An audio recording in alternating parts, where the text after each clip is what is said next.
Taxi ஆப்பின் உத்தரவாதம். Trip cancellation இல்லை, extra payment இல்லை, நியாயமான கட்டணம். இதுவே ஃபாஸ்ட் ட்ராக் டாக்ஸி ஆப்பின் உத்தரவாதம்.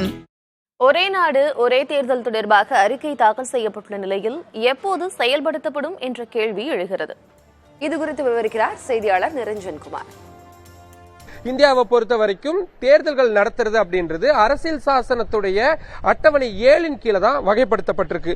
அதுலயும் குறிப்பா லிஸ்ட் 1 என்ட்ரி 72 படிதான் நாடாளுமன்ற தேர்தல் அப்படின்றது நடத்தப்படும். அதே நேரத்தில் லிஸ்ட் 2ல என்ட்ரி 37 கீழே தான் சட்டமன்ற தேர்தல்கள் நடத்தப்படும். இதை தவிர ஆர்டிகல் 324 இந்திய தலைமை தேர்தல் ஆணையம் தேர்தல் நடத்துறதுக்கான அந்த அதிகாரத்தை அவங்களுக்கு கொடுக்கறாங்க.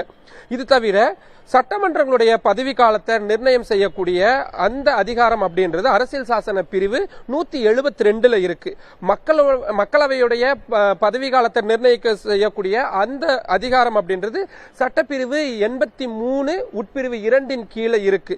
இது தவிர குடியரசுத் தலைவர் ஆட்சியை அமல்படுத்துவதற்கான அதிகாரம் 356ல வகைப்படுத்தப்பட்டிருக்கு. இப்போ இந்த சட்ட விதிகள் எல்லாத்திலுமே திருத்தங்கள் மேற்கொண்டாதான் இதை பண்ண முடியும். இதை நாடாளுமன்றத்தில் சிம்பிள் மெஜாரிட்டி இல்லாட்டி ஸ்பெஷல் மெஜாரிட்டின்னு சொல்லப்படக்கூடிய மத்திய அரசுக்கு இருக்கக்கூடிய அதிகாரங்களை பயன்படுத்தி அவங்க இதை நிறைவேற்ற முடியும். சிம்பிள் மெஜாரிட்டி அப்படின்றது எவ்வளவு பேர் அவையில இருக்கிறாங்களோ அதிலிருந்து சரிபாதிக்கும் ஒருத்தர் அதிகமா வாக்களிச்சாலும் போதும். இப்ப இருக்கக்கூடிய நிலைமையில மத்திய அரசுக்கு அதுக்கான அந்த வரம்பு அப்படின்றது இருக்கு. அதனால அவங்க நாடாளுமன்றத்தில் சுலபமா இந்த சட்டங்களை கொண்டு வந்துடலாம். ஆனா அதே நேரத்தில் உள்ளாட்சி தேர்தல்கள், பஞ்சாயத்து தேர்தல் மாதிரியான உள்ளாட்சி தேர்தல்களை நடத்துறதுக்கு மாநிலங்கள் அவையிலும் சரி மக்களவையிலும் சரி இவங்க ஒரு சட்ட திருத்தத்தை கொண்டு வரணும். அது மட்டும் இல்லாம நாட்டில் இருக்கக்கூடிய ஒட்டுமொத்த மாநிலங்களுடைய எண்ணிக்கையில 50% அதிகமான சட்டமன்றங்கள் இதுக்கான ஒப்புதலை வழங்கணும். இதுக்கு பேரு ராட்டிபிகேஷன் அப்படின்னுவாங்க.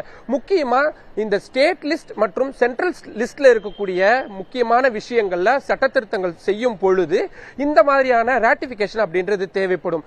இப்ப இருக்கக்கூடிய சூழல்ல இந்த ராட்டிபிகேஷன் முறையை கொண்டு வரதுலதான் சிக்கல் இருக்கிறதா சட்ட வல்லுநர்கள் சொல்றாங்க. சோ அதனால அடுத்த வரக்கூடிய 5 ஆண்டுகள்ல இந்த ராட்டிபிகேஷன் மெத்தட்ல மேற்கொள்ள வேண்டிய சட்ட திருத்தங்கள் மற்றும் நாடாளுமன்றத்தில் செய்ய வேண்டிய சட்ட திருத்தங்கள்ல மத்திய அரசு கவனம் செலுத்தும் அப்படின்னு எதிர்பார்க்கப்படுது. தலைநகர் டெல்லியிலிருந்து புதிய தலைமுறைக்காக ஒளிப்பதிவாளர் லோகேஷுடன் நிரஞ்சன்.